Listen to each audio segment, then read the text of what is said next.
to the U.S. Hi, everybody. I'm Ashley Webster in today for Cheryl Casoni.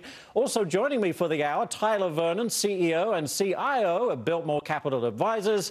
And yes, our very own Sandra Smith. Guys, thank you for joining us. Here very quickly. Would you buy into this rally? What's this about? Well, I'd buy in the short term. I think investors, there's a different mentality that we're seeing at this point. We're seeing at Biltmore Capital across the board that people just want out. They can't stand this volatility. They're done with this. Get me out of this. And we are implementing, more shorter-term trading strategies that can both go long and short. And I think these are the types of points where people should take the opportunity to be getting out. There might be a little bit more room to go, but I think, again, the traders are going to be driving this up and down as we continue to go. Well, and Sandy, in a panicky market, people just bail out of everything. They get cash and treasuries. And do you think that's why gold was hurt so badly? Yeah, absolutely. Don't forget we're in the final days of the third quarter here, and folks have to do a little bit of window dressing. I'm sure that you're familiar with that. At the end of the quarter, when you have such big losses in the stock market, you've made so much money in gold, why not sell some of those gold positions? Certainly, we can attribute a lot of the recent sell-off in gold to that. But to be sure, something I keep pointing out is if you look at a 10-year chart,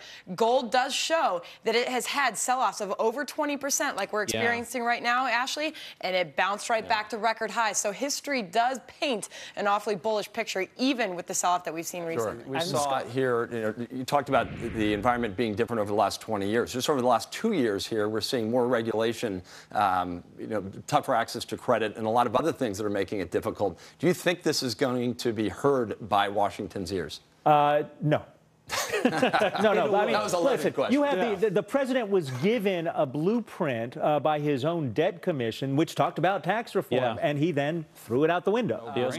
In 2004, first of all, I think this is a great idea. I think we need some type of stimulus, and this is a great way as to not go into deeper and deeper debt, bringing $1 trillion onshore. One of the things, and a lot of the critics to this plan say in 2004 that was done and nothing happened. It wasn't spent. Is there anything that could be done to tie this to employment or infrastructure spending to make this work? Well, you could have conditions.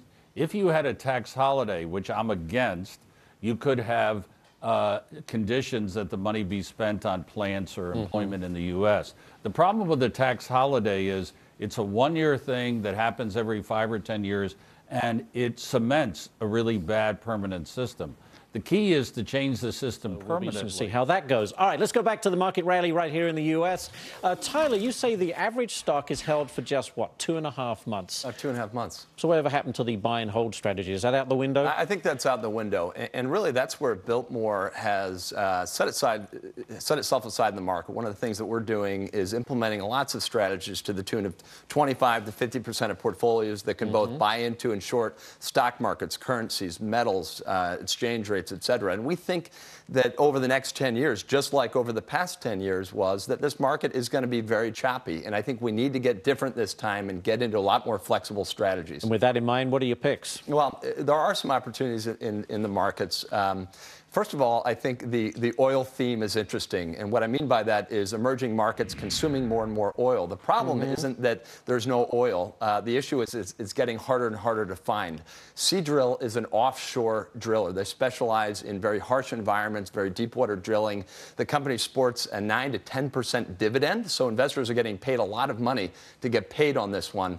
Again, they're executing across the board. Very interesting play there. Lenovo, very PC manufacturer.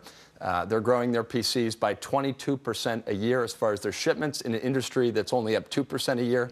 They're taking market share away. They've been around a while, but they continue to survive and move up. Yeah, they're again, the CEO is executing on all cylinders. They're introducing a tablet over the next couple quarters. They're executing on their smartphone business. So again, these two are definitely shining stars in this environment. Very good. Any sectors you stay away from? Financials, I think I'd rather be in Vegas at this point, putting it on black. So again, I think it could go either way. There's a great story for it, but there's a great story against it. I'd be clear. Okay, no doubt about that. Stay away from the financials. I've got to talk about gold. Yeah, I saw that